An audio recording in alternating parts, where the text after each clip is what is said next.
What's up, guys? Welcome back to After the Credits, the review show that no one asked for. Today we are talking about Sly 2 Band of Thieves. A few things about this game I liked, a couple things I didn't like. It's going to be a fun conversation, so join me. Should be a good one. Thank you guys so much for watching again. Appreciate the hell out of you all. Let's jump into it.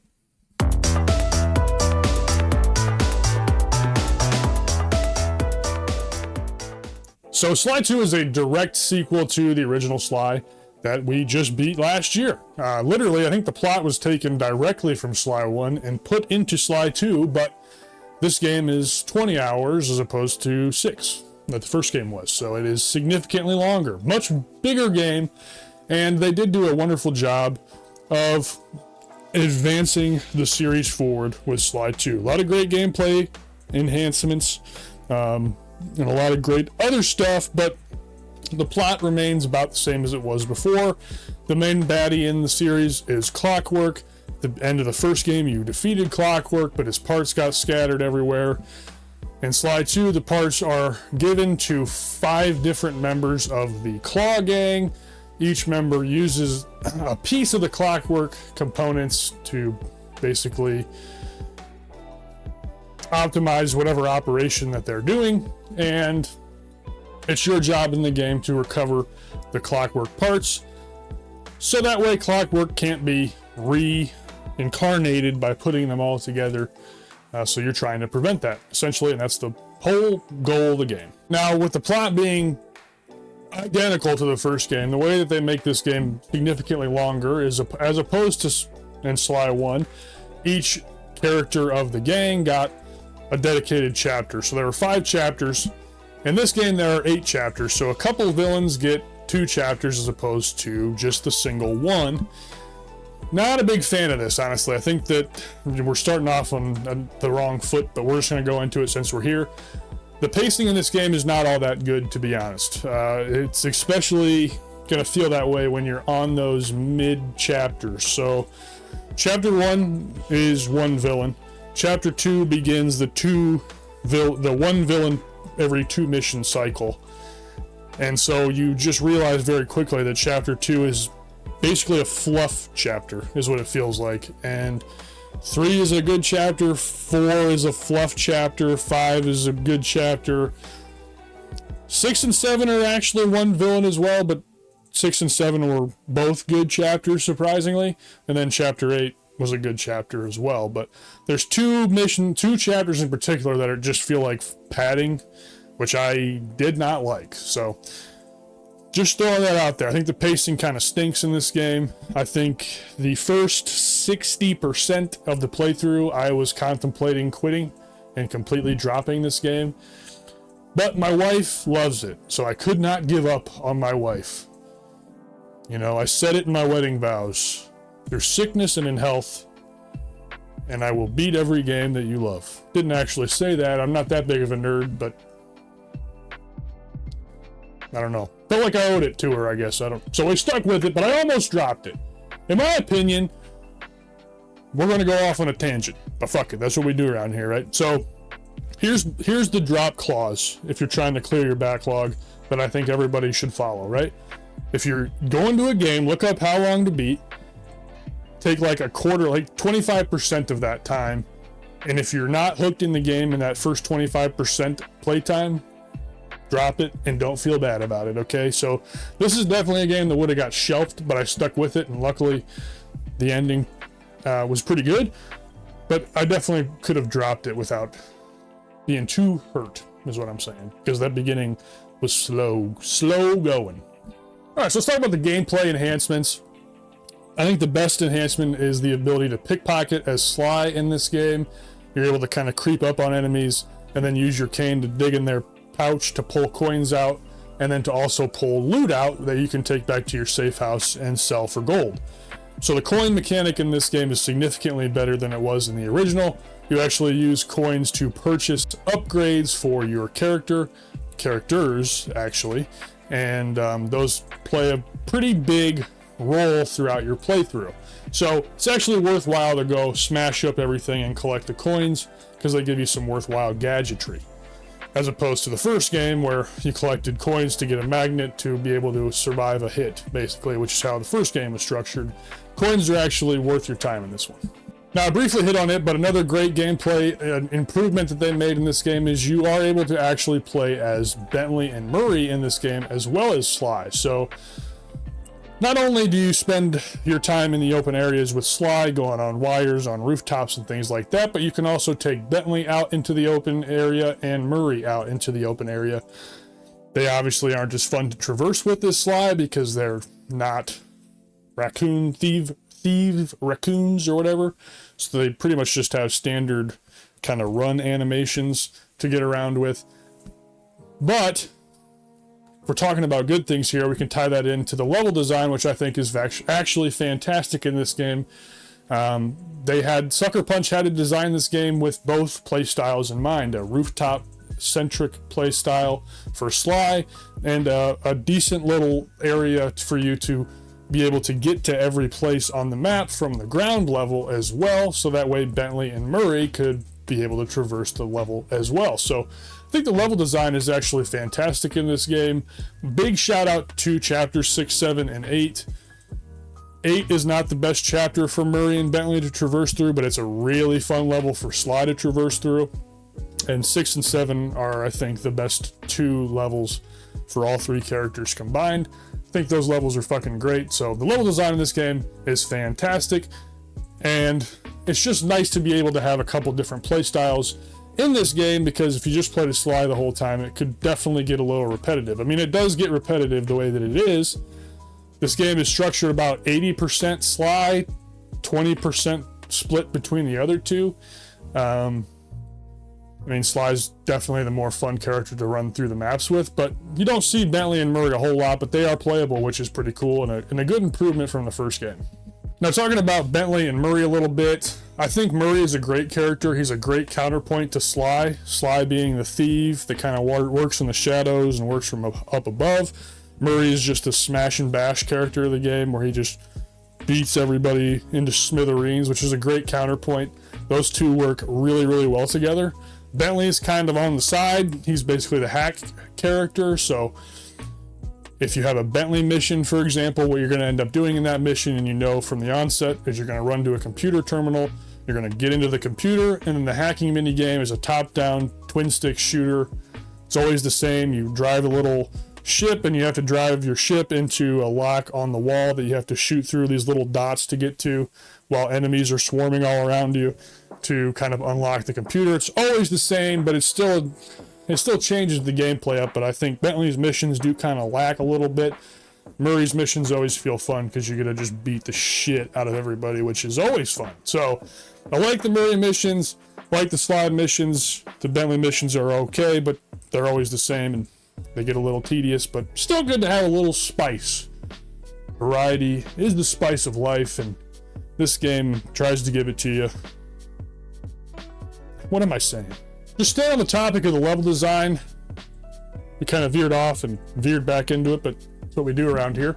The collectibles, the clue bottles, there's 30 clue bottles in each chapter, and these clue bottles are actually a ton of fun to collect because they showcase the great level design.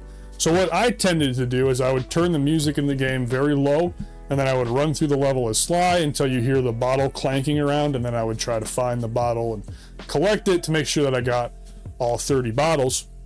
And that was always a really enjoyable time, surprisingly. I don't normally go for 100% or go for all collectibles, but these collectibles were really, really fun and designed very well, and when you have a great level to explore, they're fun to get. So big shout out to those. Like I said, it's uncommon for me to even be engaged in that type of a collectathon system, but it hooked me in this one. So huge shout out to them for that. Another massive win for this game is the presentation. I think the presentation in Sly 1 was good, and Sly 2 just takes it up a whole nother notch. This game is presented in kind of a comic book style, essentially, where when you start a chapter, you kind of flip through comic pages that are all really beautifully designed. They're really appealing to look at. I also love like the lore behind the different gang members, the enemy gang members and stuff. The way they give you their background is always fun to kind of attach yourself to those characters, because you don't spend a lot of time with the baddies in this game, but it's still nice to get a little history of them. and all that stuff is really well crafted. You know, I love that when you pause the game, it goes to a "we'll be right back" screen, and it's got Sly's head and Murray's head. It's just all little nice touches that really help gravitate the presentation in this game, and it still looks perfectly fine 21 years later at this point. This game was made in 04, so it still looks great. I'm sure it got rezzed up for the native PS5 version, but if you play it on PS5 with PlayStation Plus, it's very playable and very fun to go. Well, it's not atrocious to go back to, let's put it that way. It's very, very playable. You're not going to get motion sick, let's just put it that way. So we're going to backtrack just a little bit. I want to explain the way the gameplay is set up itself, because I didn't even talk about that. I just went into talking about the normal talking points that a reviewer would talk about. What's up, Shaybird, chewing on plastic over there? Love to hear that. Anyways, to backtrack, every chapter starts out with a recon mission with Sly. Essentially, you go to a location in the open area and you take pictures for Bentley. Bentley then compiles those photos to kind of get a game plan of how he wants to go about approaching the chapter to collect the clockwork parts. After that initial mission, the open area does open up, and essentially at that point it'll give you about 3 missions or so, and those missions are indicated by blue highlighters in the sky when you click in the stick, the left stick in particular. The missions are color-coded for which character you need to use. So blue is a Sly mission, green is a Bentley mission, and purple is a Murray mission. So you essentially run from mission to mission, completing the missions, while also, in the meantime, while you're going from mission to mission, you're pickpocketing enemies to get loot or coins, you are collecting the clue bottles, and doing all that fun stuff in between your routes to each different location. So, works out pretty well. But that's the structure, and that's how it goes through every chapter. All right, let's kind of go into some more of the things I wasn't the biggest fan of about the game. I think, like I mentioned before, the pacing, not great. There's definitely a few fluff missions in there to add game time, I think, that weren't very impactful to me. I would say Chapter 2, Chapter 4, in particular, are not great chapters. I feel like they're kind of inconsequential and just there to add game time, which I am not a fan of.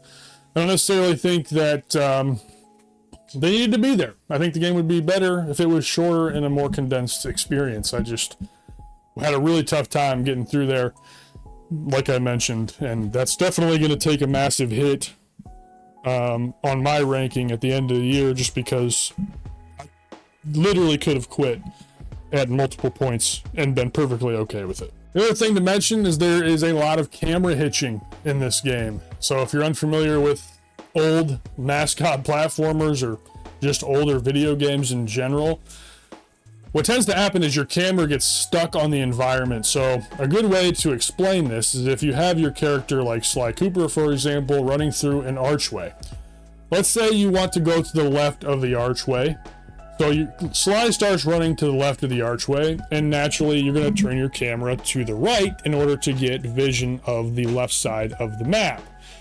But in doing so, as you're going through the arch and turning your camera to the right, your camera gets hitched onto the arch, on the right side of the arch.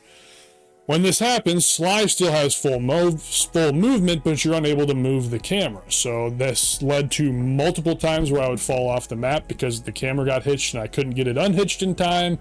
It leads to just a lot of issues in general. This is more of a early 2000s platformer problem, but it hitches a lot in Sly 2 from what I experienced. It happened countless times in bad moments a lot of the time as well. So that's definitely something to prepare for if you're going to play the game. Another thing, I would have liked to have seen a little bit better traversal mechanics for Bentley and Murray. They just could use a little bit of help. I know that I mentioned the level design is very good in this game, but it would have been more enjoyable if they would have maybe given them something, like give Bentley some roller skates, or give Murray a skateboard or something, just to make them feel a little bit more fluid as they run through the map.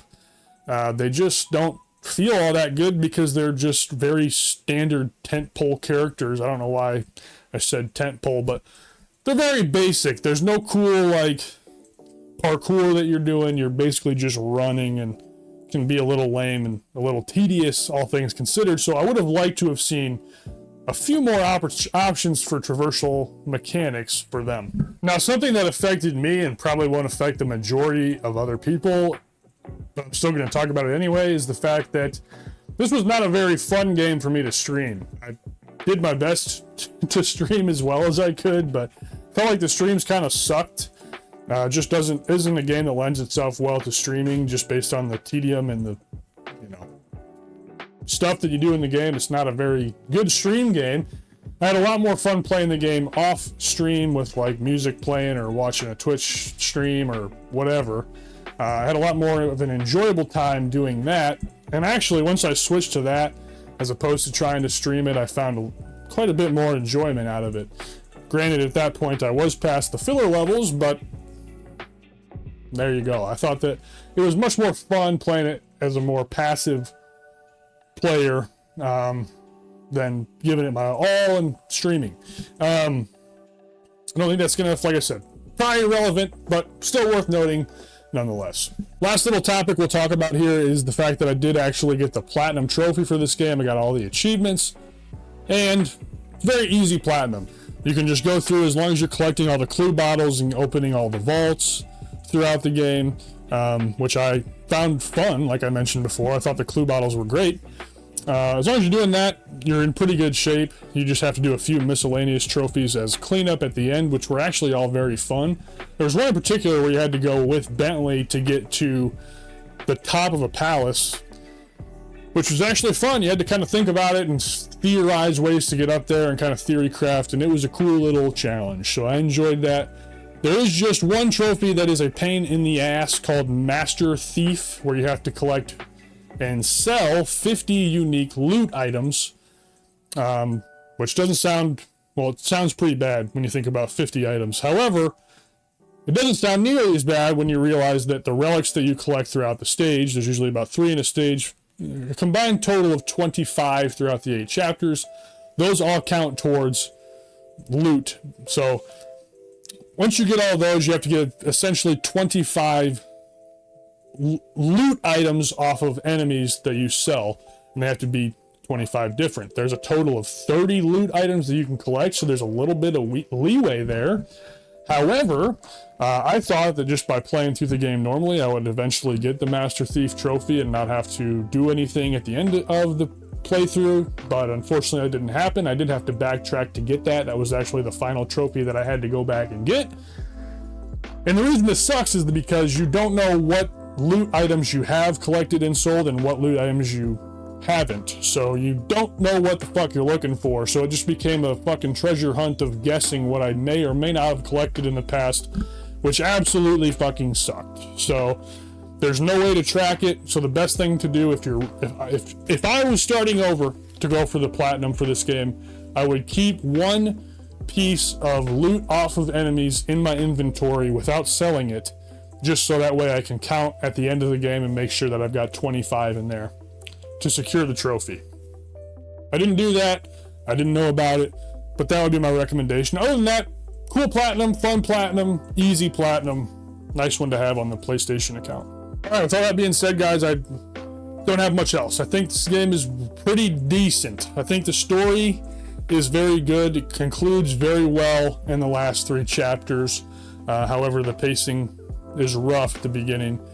But all in all, very decent game. We'll see where it places at the tier list at the end of the year.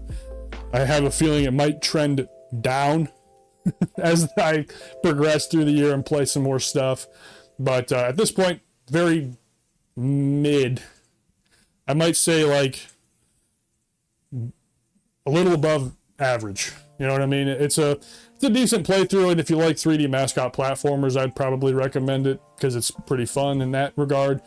Other than that, though, I don't have any intention of playing through the game again, especially now that I got it platinumed. I don't really have a desire to go back to it. I think if you have nostalgia for a game like this, it's a game you come back to and just love dearly and will continue to love for the rest of time. For me, that game is Super Mario Sunshine. Some people's it's going to be Sly 2. I just don't have nostalgia, so I can't look at this game with rose-tinted glasses and love every aspect. It just isn't the case. So, anyways, that's it. Thanks so much for watching. I love you all. Thank you guys so much, by the way, for the PS3 collection video. That video exploded for I don't even know what reason. That was a terrible video.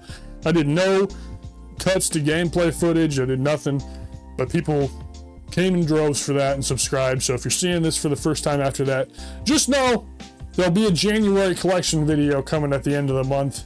And just to spoil it, I have more games to talk about in the collection video than I had upon the initial release of the PS3 when I bought it, I guess. Not the release, I bought it 20 years after the thing came out, but I got more games to talk about, so that's going to be coming towards the end of the year, and it'll actually be edited a little better. So look out for that if you enjoyed that video. Other than that, don't know what's next for after the credits. Haven't decided what game I'm playing through next, but try to catch me on Twitch or here on YouTube. Maybe I'll be live, and that should tell you what's next, as long as I don't drop it. But other than that, that's it. Love you all. Take care of yourselves. We'll see y'all soon. Take it easy.